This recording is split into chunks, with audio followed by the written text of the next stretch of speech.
Hello students, how are you. आशा है कि आप लोग बहुत अच्छे होंगे और पूरा लॉकडाउन का मजा ले रहे होंगे। साथ ही साथ लॉकडाउन के साथ साथ पढ़ाई भी बहुत जरूरी है और इसके लिए सभी टीचर्स बहुत मेहनत कर रहे हैं।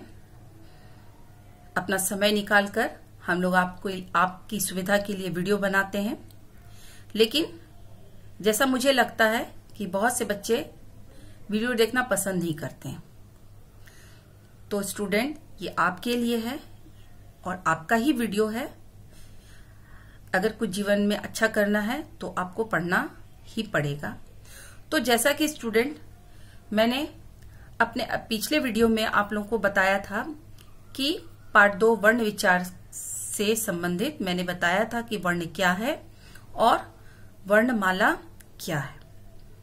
और मुझे आशा है कि आप लोगों को समझ में बहुत अच्छे ढंग से आ गया होगा। अगर कुछ त्रुटि हो गई होगी तो इसके लिए हम क्षमा प्रार्थी हैं। लेकिन चलिए आज हम लोग पढ़ेंगे कि वर्ण पाठ 2 वर्ण विचार। तो ठीक है, आप लोग तैयार हैं वर्ण विचार पढ़ने के लिए। आज हम लोग वर्णों के प्रकार के बारे में पढ़ेंगे। आज हम लोग क्या पढ़ेंगे? वर्णों के प्रकार। अब वर्ण के कितने प्रकार होते हैं इसके बारे में आज हम लोग जानकारी हासिल करेंगे। तो सबसे पहले वर्ण के 2 भाग होते हैं। वर्ण के 2 प्रकार हैं, या वर्णों को 2 भागों में बांटा गया है। वर्णों के 2 प्रकार है, ठीक है। तो पहला जो है वो है आपका स्वर वर्ण। अब स्वर वर्ण क्या है? स्वर जो होता है वो स्वतंत्र होता है और हवा, इस वर्ण के उच्चारण करते समय हवा बिना किसी रुकावट के बाहर की ओर निकल जाती। मीन्स जिस वर्ण का जब हम उच्चारण करेंगे तो हवा मुंह के किसी न कोई भी भाग से वो नहीं टकराती है, बिना किसी रुकावट के बाहर निकल जाती है। और साथ ही साथ इस वर्ण का उच्चारण में हमें किसी अन्य वर्ण की जरूरत नहीं पड़ती है। तो हम लोग ने जाना कि स्वर क्या है। सबसे पहला तो होता है कि स्वर स्वतंत्र होता है। स्वर क्या होता है? स्वतंत्र होता है। स्वतंत्र का मतलब समझ में आ गया कि इसे किसी अन्य वर्णों की आवश्यकता नहीं होती है। तो स्वर स्वतंत्र होता है। हम ऐसे भी लिख सकते हैं, दूसरे ढंग से लिखेंगे कि जिस वर्ण का उच्चारण करते समय, जिस वर्ण का उच्चारण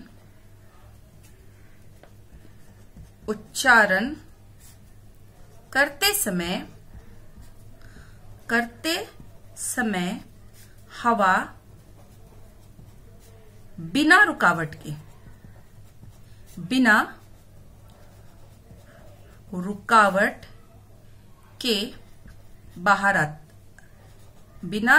के बाहर आती है, उसे भी स्वर कहते हैं। अब स्वर की संख्या मैंने पिछले क्लास में भी आपको बताया था कि स्वर की संख्या 11 होती है। संख्या कितनी होती है? 11 होती है। अब कौन कौन सी होती है? तो देखिएगा, हम स्वर वर्ण का उच्चारण कर रहे हैं और इसमें देखिएगा कि स्वर वर्ण का उच्चारण करते समय हवा मुख के किसी भाग को नहीं छूती है। माने बिना रुकावट के मैं स्वर्ण वर्ण का उच्चारण कर सकती हूं। जैसे हो गया अ, आ, ई, उ, री, ए, ओ, औ। आप लोग घर पे इस वर्ण का उच्चारण कीजिएगा तो आप पाएंगे कि हवा बिना रुकावट से बाहर की ओर आ रही है। इसे ही हम क्या कहते हैं? स्वर वर्ण कहते हैं। तो आज हम लोग पढ़ेंगे कि स्वर वर्ण के कितने भाग हैं। हम लोग आज व्यंजन की ओर नहीं जाएंगे, हम लोग दूसरे क्लास में जब हम लोग क्लास करेंगे तो हम लोग व्यंजन के बारे में पढ़ेंगे। तो सबसे पहले आज हम लोग पढ़ेंगे स्वर के भेद। क्या पढ़ने वाले हम लोग? स्वर के भेद। अब आपको पता होना चाहिए स्वर को कितने भागों में बांटा गया है। तो स्वर को मुख्यतः 3 भागों में बांटा गया है। स्वर को मुख्यतः 3 भागों में बांटा गया है। 3 भागों में बांटा गया है। अब ये 3 भाग कौन कौन से हैं? तो सबसे पहला जो भाग है वो है हरस्वर। कौन सा है? हरस्वर। अब हरस्वर किसे कहते हैं? जिस स्वर का उच्चारण करते समय एक मात्रा का समय लगे, या हम ऐसे भी कह सकते हैं कि जिस स्वर का उच्चारण करते समय कम समय लगे उसे हम हरस स्वर कहते हैं। तो इसका उदाहरण परिभाषा क्या हुआ कि जिस वर्ण का उच्चारण करते समय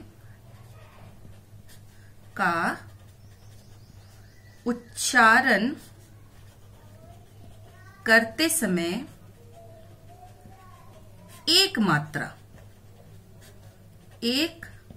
मात्रा या कम समय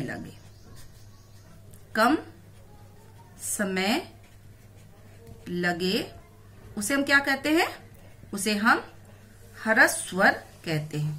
उसे हरस स्वर कहते हैं। कितने मात्रा का?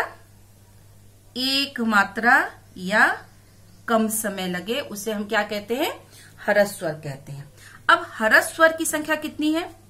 इसकी संख्या 4 है। हरस की संख्या कितनी है? 4 है। और वो कौन कौन सी है? अ, ई, उ और री। आपको समझ में आ गया कि हरस स्वर की क्या है? तो हरस स्वर की संख्या 4 है। अ, ई, उ, री। अब यहां पर इन हरस स्वर का मैं उच्चारण करने जा रही हूं तो आपको समझ में आ जाएगा कि क्यों मैंने कहा है कि एक मात्रा का समय या कम समय। अ, ई, उ, री। इसके उच्चारण के समय मुझे कम समय लगा, उच्चारण करने में मुझे कम समय लगा, इसलिए ये हरस स्वर है। दूसरा जो है वो है दीर्घ स्वर। कौन सा स्वर? दीर्घ स्वर। दीर्घ स्वर। अब दीर्घ स्वर क्या है? जिस वर्ण का उच्चारण करते समय 2 मात्रा का समय लगे या हरस से ज्यादा समय लगे उसे हम क्या कहते हैं? दीर्घ स्वर कहते हैं। मीन्स जिस वर्ण का उच्चारण करते समय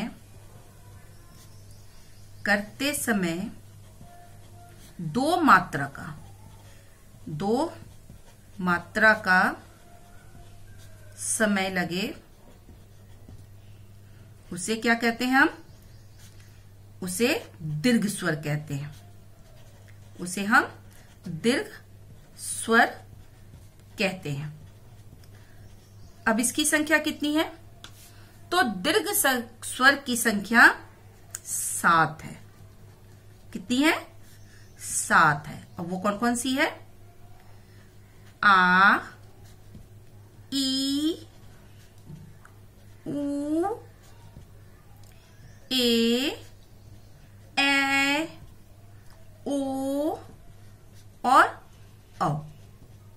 आपको समझ में आ गया क्यों इसमें 2 मात्रा का समय लग रहा है? क्योंकि इसके उच्चारण करने के समय मुझे ह्रस्व स्वर से ज्यादा समय देना पड़ा, तो इसे ही हम क्या कहेंगे, दीर्घ स्वर कहेंगे। जैसे आ, ई, उ, री, ए, ओ, औ। तो आप क्लियर हो गए इसमें कि इसमें एक मात्रा का समय क्यों लगा और इसमें दो मात्रा का समय क्यों मुझे देना पड़ा, क्योंकि इसके उच्चारण करते समय मुझे ह्रस्व स्वर से ज्यादा समय यहां पर लग रहा है। अब हम लोग देखेंगे जो तीसरा है वो है प्लुत स्वर।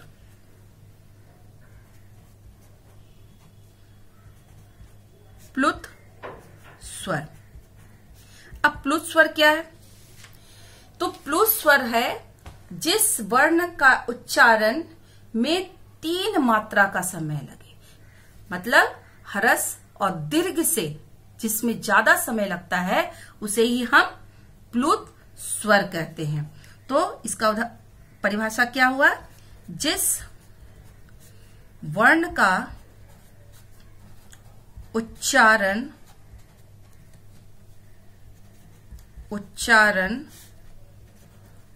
करते समय 3 मात्रा का समय लगे, 3 मात्रा का समय लगे, उसे हम क्या कहते हैं? उसे हम प्लुत स्वर कहते हैं।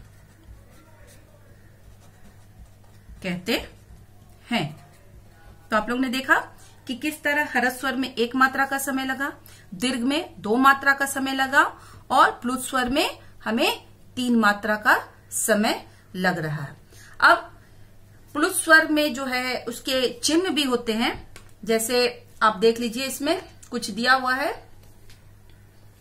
जैसे हम लोग गाना गाते हैं ना, जैसे मान लीजिए कोई आलाप होता है, आलाप हो गया, माने आलाप हम लोग लगाते हैं किसी भी गाना में। जैसे एक सॉन्ग हो रहा है तो हम लोग बोलते हैं ला ला ला, आवाज आती है तो हम लोग क्या करते हैं, ये लगाते हैं। ठीक है, मान लीजिए हम लोग ओम शब्द का जाप करते हैं, ओम ओम, उसके बाद हम लोग ये चिन्ह डाल देते हैं। इसका मतलब क्या हो गया कि जब तक आपके अंदर सांस है आप इस शब्द को खींच सकते, जैसे ओम।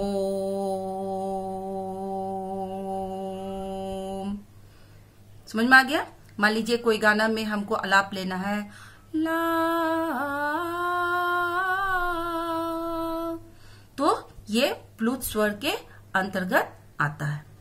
तो हम लोग ने आज पढ़ा कि वर्ण के भेद पढ़े। वर्ण के 2 भेद हैं, स्वर वर्ण और व्यंजन वर्ण, लेकिन आज हम लोग सिर्फ स्वर के बारे में पढ़े कि स्वर क्या होता है। स्वर स्वतंत्र होता है, इसका उच्चारण करते समय किसी अन्य वर्ण की आवश्यकता नहीं होती है, और स्वर को 3 भागों में बांटा गया है, ह्रस्व स्वर, दीर्घ स्वर और प्लुत स्वर। ह्रस्व स्वर में 1 मात्रा का समय लगता है, प्लुत स्वर में दीर्घ स्वर में 2 मात्रा का और प्लुत स्वर में 3 मात्रा का समय दिया जाता है। आज हम लोग जो पढ़ेंगे एक छोटा सा है, वो है स्वरों की मात्राएं।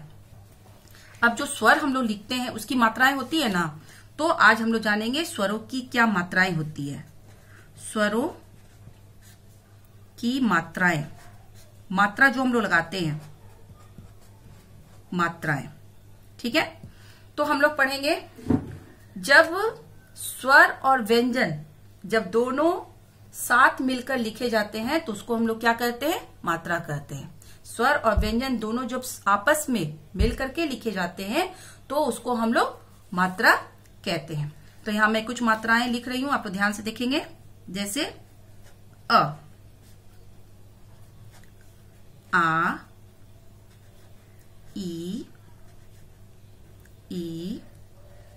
उ, री, ए, ओ और औ। अब इसकी मात्राएं हैं, ठीक है। तो अ की कोई मात्रा नहीं होती है, अ की इसकी कोई मात्रा नहीं होती है, कोई मात्रा नहीं है इसका। लेकिन जब हम आ बोलते हैं तो आकार की मात्रा इसमें लगी होती है। मान लीजिए हमको लिखना हुआ आम, आम, आम, आ, सुनाई पड़ रहा है हमको, मात्रा लगाए हम, म, आम, ठीक है। उसी तरह ई, छोटी ई की मात्रा ये हो गई। बड़ी ई, ये ह्रस्व स्वर है, ये दीर्घ स्वर है, एक मात्रा का समय लग रहा है, इसमें दो मात्रा का समय लग रहा है। मान लीजिए कि एक मात्रा के समय में एक शब्द है, वो है दिन, लेकिन बड़ी में हमने कितने मात्रा का समय लगाया, दो मात्रा का, तो क्या हो जाएगा, दीन। उच्चारण में परिवर्तन आ गया। अब है छोटी ऊ, बड़ी ऊ। अब इसे एक शब्द देख लीजिए, छोटी ऊ क्या लिखेंगे हम लोग, गुलाब, कम समय लगाए हम इसमें, लेकिन बड़ी ऊ में दो मात्रा का समय लग रहा है, गुलाल। री का चिन्ह मात्रा ये हो गया, ए, ए,